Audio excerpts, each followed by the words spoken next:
নমস্কার বন্ধুরা, আবার আমি চলে এসেছি আমার রান্নাঘর। দেখো, আজ দেখাবো নতুন একটা রেসিপি, রাবড়ি।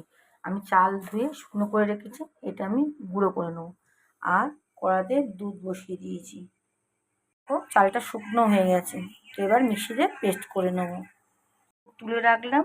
আর দেখো, বেটে রাখা চালটা এই দুধের মধ্যে দিয়ে দেবো। ডাইরেক্ট দিলে চালটা দলা পাকিয়ে যাবে।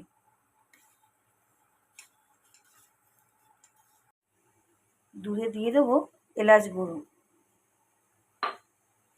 আর দিয়ে দিচ্ছি চিনি, দিয়ে একটু ভালো করে নাড়িয়ে নেব। এবার দিয়ে দেবো যে চাল বাটাটা আমি দুধে ভিজিয়ে রেখেছিলাম, ওটা দিয়ে দেবো। একটু নাড়িয়ে দেবো। দেখো বন্ধুরা, আমার হয়ে গেছে, হালকা ঠান্ডাও হয়ে গেছে। এটা এবার আমি নামিয়ে ফেলবো।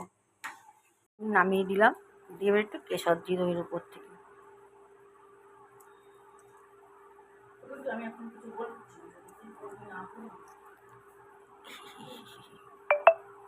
এটা ফ্রিজে ঠান্ডা করতে দেবো।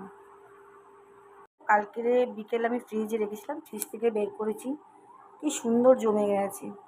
তো বন্ধুরা, কেমন লাগলো অবশ্যই জানাবে, আর ঘরে করে খাবেন, খুব সুন্দর লাগবে।